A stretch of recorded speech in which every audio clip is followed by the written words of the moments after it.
Hey, good evening. It's Pastor Mary. You for Tuesday night devotions. It is Tuesday. I don't even know the date. Sorry. January 18th. Sorry.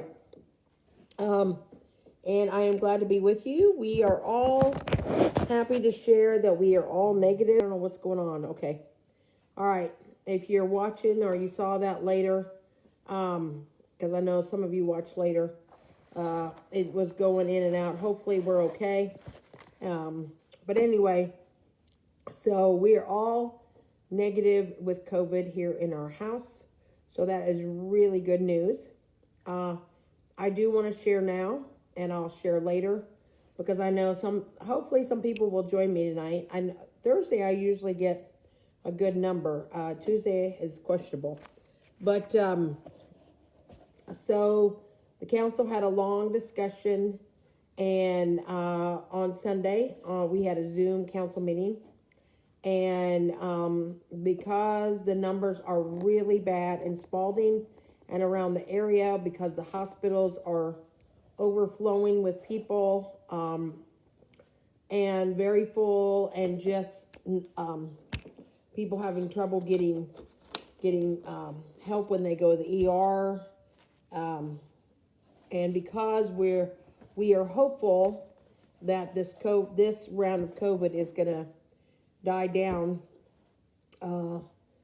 very soon, we are very hopeful about that. The council voted to have online services again for these next 2 weeks through the end of January. The 23rd of January, which is this Sunday, we will have the annual meeting on Zoom. You will receive that. Hey, good evening. Everybody just showed up. Dawn, Cheryl, Laura. Good evening.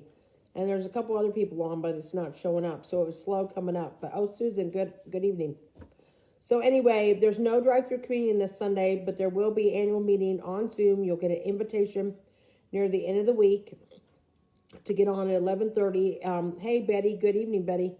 And we will be sharing the annual report on the annual meeting, part 2, on Zoom at 11:30 on Sunday. And then on Sunday the 30th, we will be online again for worship at 10 a.m. And we'll have drive-through communion from like 11:15 to 11:45. So we are keeping an eye on it. We're hoping for the best. But just because things are so bad right now, we're going to be online for the next last 2 weeks in January. So it was not an easy decision. We had a long discussion. But in the end, most of us felt that we just really needed to do what we could to look out for each other and to continue to keep each other safe. And since you all didn't show up that you were here earlier, let me just say that, I don't know if you heard me say that we are all, at this moment, COVID negative in our house. So David finally got his results back after his third test. And I think we found out Monday or Sunday afternoon, I can't remember which, but that he's negative. So that was really good news. So we're very, very hopeful and thankful about that. So, okay, so I'm continuing right now because I'm really enjoying it.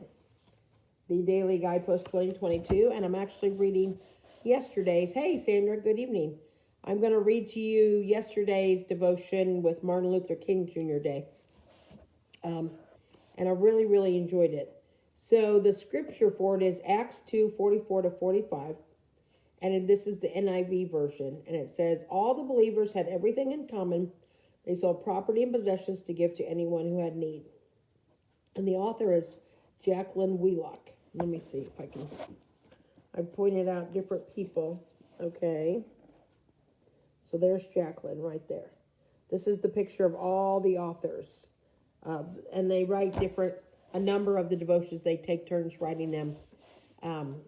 But they're not in order. But some of them, like one of them, her story kind of continued to her next devotion, which was really neat. So, okay.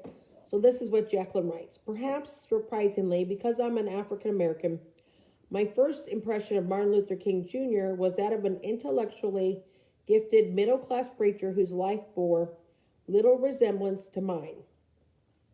A Mississippi girl who'd worked as a maid from age 12 into adulthood, good evening, Phyllis, I saw little kinship between me and this well-versed minister scholar.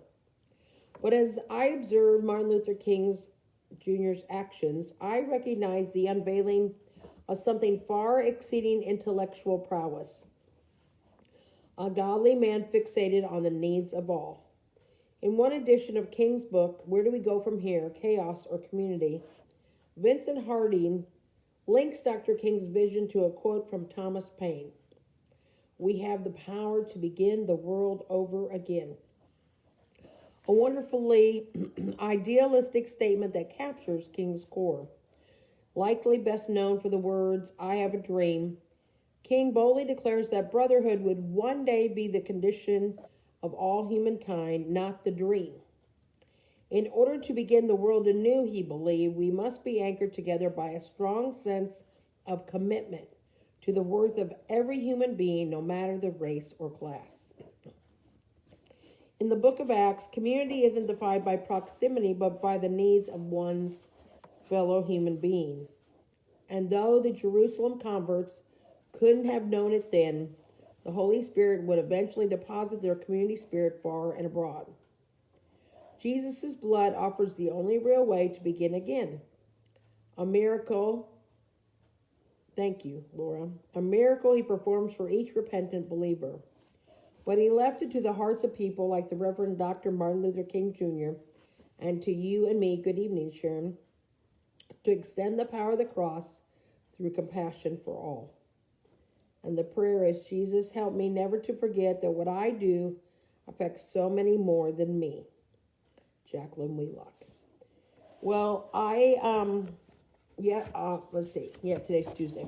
So Monday, which I'm normally off, I've been getting gel shots in my knee, my left knee. I don't know that I've shared this with you all, but about 4 or 5 years ago, we were coming back. We were at the Atlanta airport, and we were flying back from the Midwest. It was the Midwest because it was after Christmas. And I met an older lady who was getting on the plane. She was in her 80s.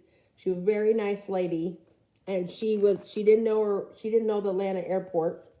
And so we got talking while we were in line. You know me, I talk to everybody. And she asked if I would help her get through the Atlanta airport. And I said, of course, I'll be glad to do that.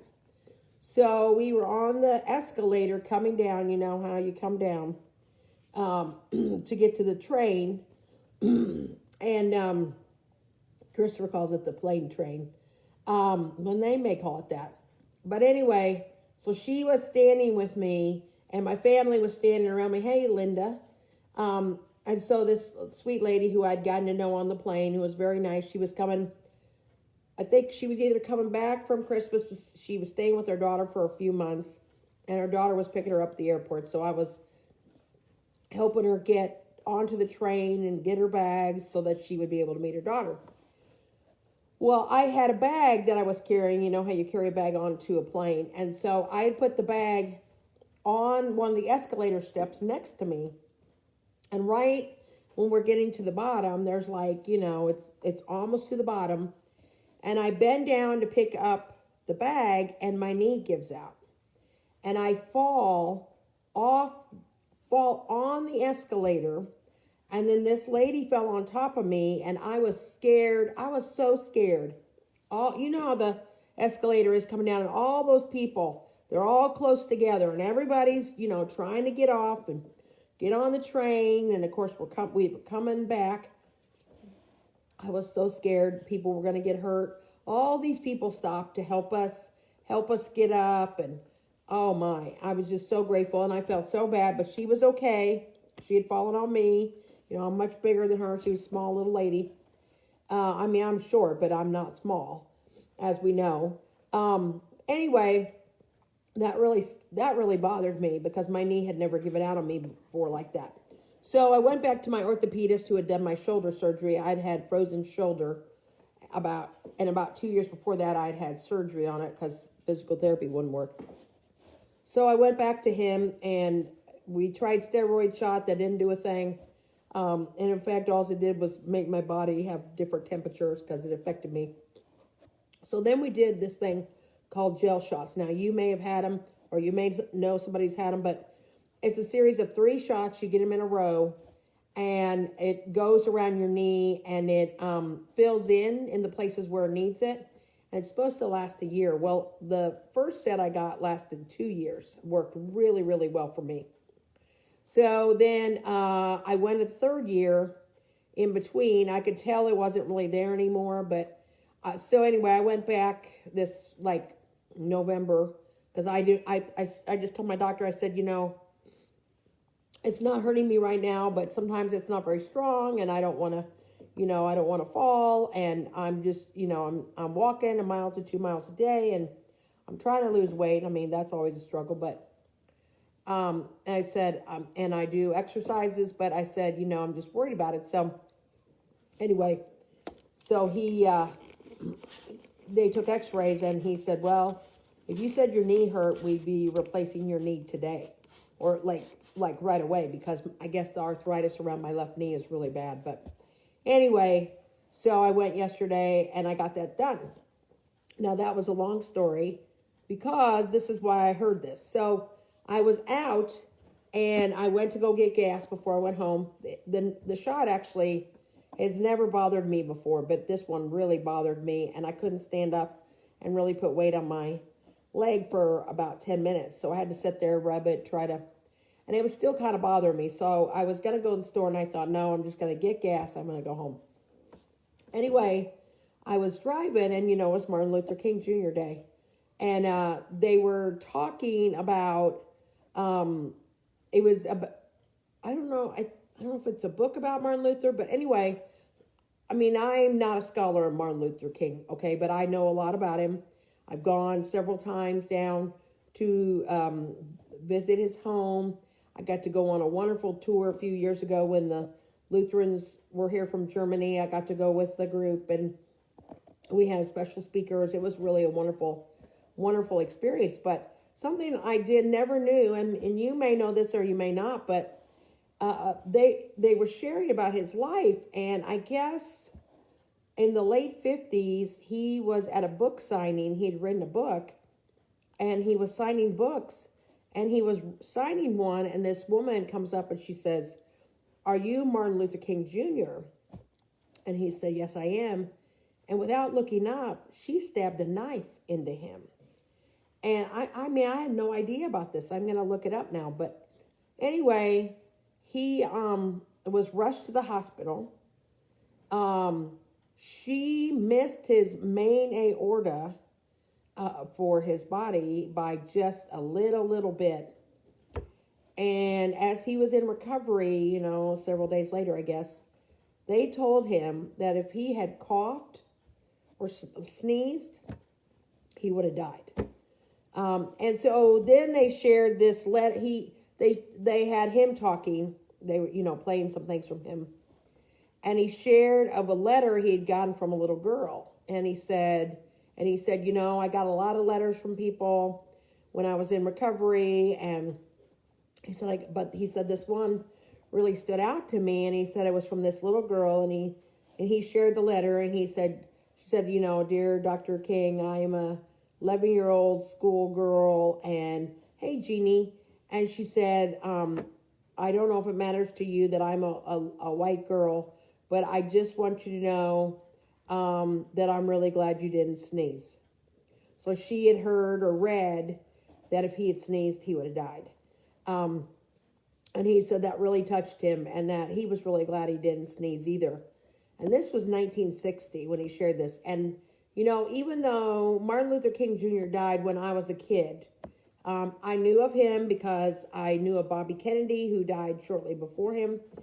And I think that's correct. And that was, just terrible. And I don't know, sometimes I think, what might he have been able to do if he had lived and if he had been elected president? And honestly, I'll just say this to you. I have come to believe that the job of presidency is so big that it's just almost impossible for one person to do the job. It's just so incredibly awful. And I mean, so much worry and so many things, and everybody's angry at you, and it's always, blah, blah, blah. I just can't even imagine. I have thought, I think if there was a good partnership, it'd be great to have a domestic president and an international president, because we just ask so much of our president. But anyway, I was thinking when I heard that about, wow, I'm so glad he didn't die then. Because even though he died young, and I believe they said he was 39 in April, it will be, he made such a profound difference. He changed things. He changed things for so many people. And no, he was not a perfect human being. And yes, he was a sinner and he did things wrong. But as I have said, and I didn't think I said anything that big, but a member of the church I was serving at the time pointed out to me that he liked what I said. And what I said was that God used Martin Luther King Jr. in spite of his own sinfulness and his imperfections. And that if God could use Martin Luther King Jr. in spite of his sinfulness and imperfections, God could also use us in spite of our imperfections and in spite of our sinfulness. So, sometimes we want to take other people's, what they would say in 12 steps inventory, but that's not our job. Our job is to take our inventory. Our job is to hold us accountable to God and to ourselves. Our job is to use what we've been given to the best of our ability to help other people and to share the good news of Jesus in our words and in our deeds.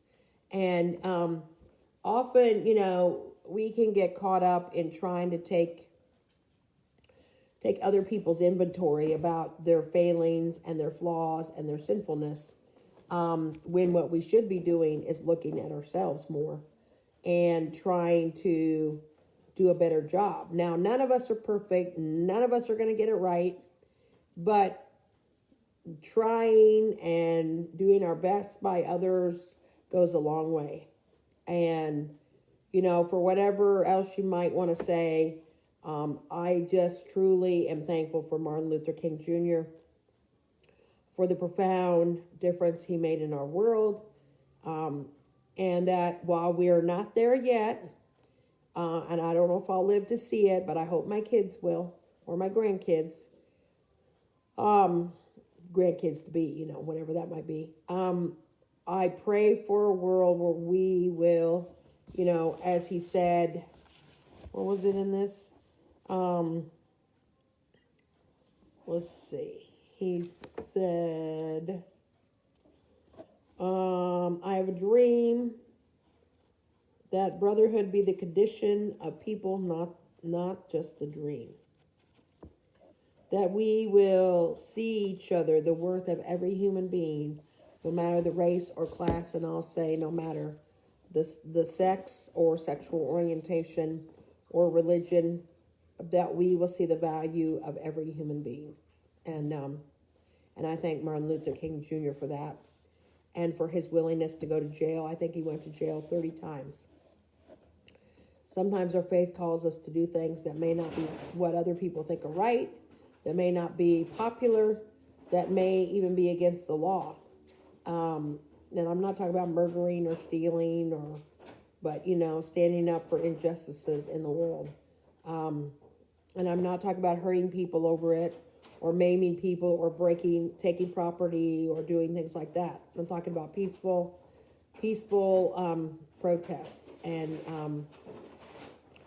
But I'm just thankful. I'm thankful tonight for Martin Luther King Jr. and his life and his legacy and his family who carries that forward, and for all the many people who worked alongside him and who continue to work for equality for all people today. So if you hear noise behind me, that's our cat.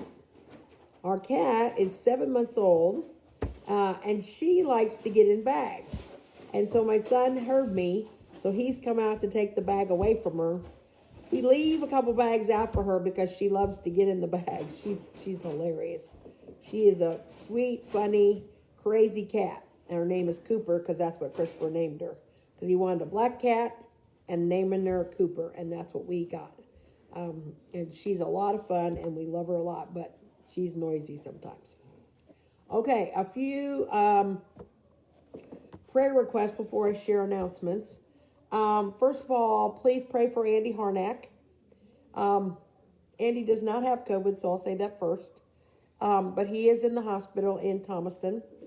He's had some setbacks with his health, and I talked to June today, and he went 2 days ago to the hospital. He's on the senior floor. I don't know much more. I'm waiting to see if I'll get more information.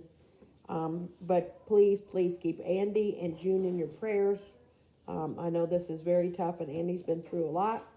He's had a lot of health issues the last 2 years, and we just want to pray that he will get better and stable, and that June will have comfort and peace while they are apart, and that they'll be able to be back together again very soon. Susan, you are on. How's David doing? If you could tell us, I should have asked you that earlier. We continue to pray for David, friend who's had pneumonia, may still have it. I asked for prayers for my friend Debbie Carlin Johan, her aunt. So this is another quick story. Debbie and Luann were in my high school class. Luann was a late in life child, and Luann was Debbie's aunt. And they were both classmates of mine in high school. And Luann just died. She had a massive heart attack while she was driving last Sunday. And she unfortunately died right away. And so I just lift up prayers for Debbie's dad, who is Luann's brother, and Debbie's aunt, and all their family at the loss of Luann. Was very sudden. And also, I asked for prayers for my family. My Uncle Paul died today. It was actually a blessing. He has been on hospice. He's been very sick. He hasn't known anybody. He was 90 or 91, but he had not been doing well. My Aunt Rita called me today from Chicago area, and Uncle Paul, that she and my cousin Kathy were able to get there and get to pray with Paul, and she said it was a beautiful death, and she said he's with Aunt Harriet now. So Uncle Paul and Aunt Harriet, I got to tell you this quick story, because I love stories, you know. Aunt Harriet was one of 8 sisters. My mom had 8, 7 sisters.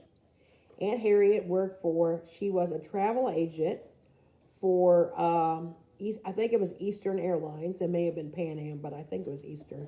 She went to Nebraska to go to school for it, and she worked in Chicago, but she would ride the bus. She didn't drive.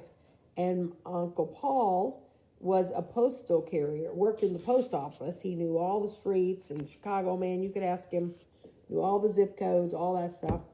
They met on the bus in their early 50s and dated and got married. And my aunt got married at 52. First and only marriage to Uncle Paul. And they were well loved by our family. And I won't get to go back for Uncle Paul. They'll probably have a service this weekend. But just, if you don't mind lifting up a prayer for my Armstrong side of the family, as we've lost Uncle Paul today. So I'm also excited to share that Molly and Justin Day had their little girl, and that was beautiful to see her pictures.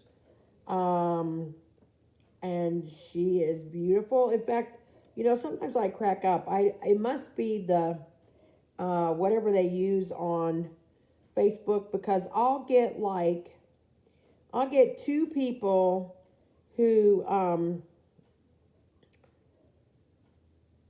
both are like in Hawaii. They don't know each other, but they'll come up together that they're both in Hawaii that day, or 2 that are in Florida. Well, today I got 2 in a row that had babies. And one was one of my kids from confirmation, Catherine Moreau Cummings, I think it is. She had a little boy. And then Molly and Justin Day just had a little girl. And Laura, you remember her name, and I can't seem to pull. Wait a minute, I'll do this. I wanted to share her name, and some of you else I might have seen it, but Emerson was born 19.5 inches long, 7 pounds, 2 ounces last night. So congratulations and welcome to the world. Yes, Emerson. Sweet name, isn't it? And she's adorable. And Catherine and her husband also had a little boy. You don't know Catherine, but she was one of my kids. And she had Julian August Moreau Room, January 14th at 2:11 p.m.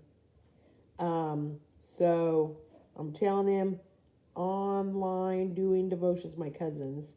Wait a minute. Sorry. He just sent me this. I know he'll call me if I don't send a note. I just want to let him know about Uncle Paul.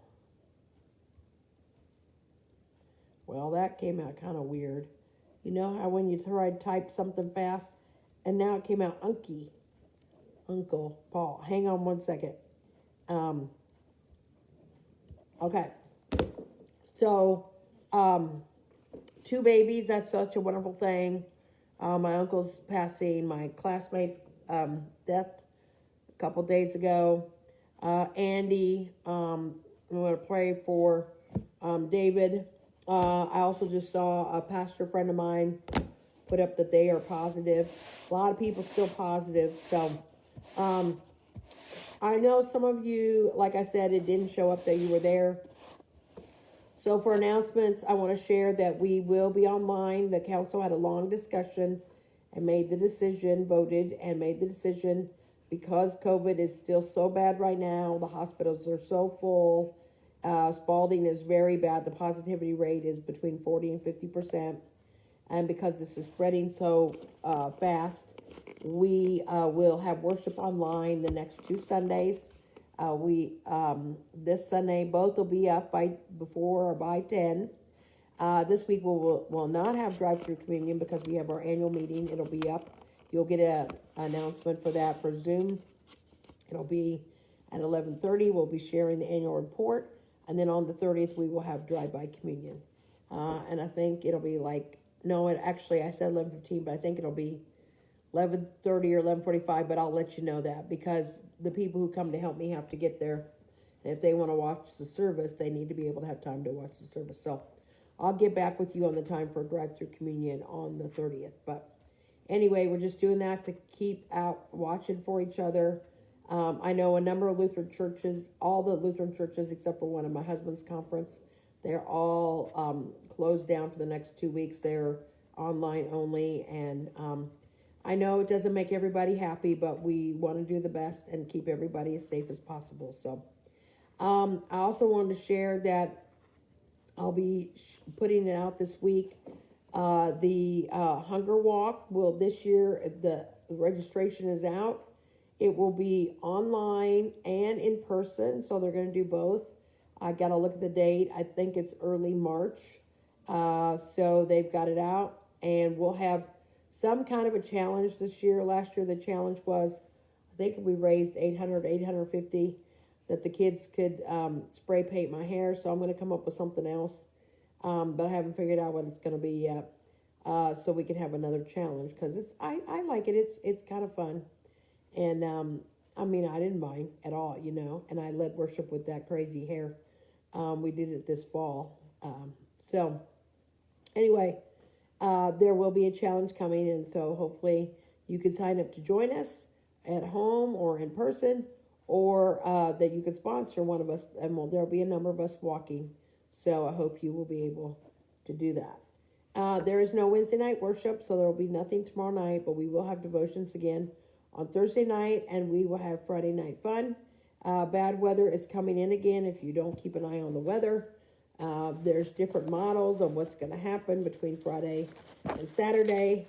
There's one model that shows there could be ice all the way down to Savannah. But, we don't know till it's right here. So just keep an eye on the weather. Just want everybody to be safe and healthy. And that's all I can think of for announcements tonight. If you have any prayer requests, please let me know. I'm always happy to lift up prayers. I'm also happy to pray by myself. And just know that if you need to get a hold of me, I'll be working at home tomorrow, but I'll be available. Okay. Oh, yes. Sandra says you could get free COVID testing kits now, covidtest.gov. Now, I heard on the news that they started with just some kind of a small doing that, and it was supposed to start tomorrow. Did you already do it today, Sandra? But covidtest.gov, and they will send you COVID tests, which I'm definitely going to try for those because you never know. You might need them. I've been tested 5 times now.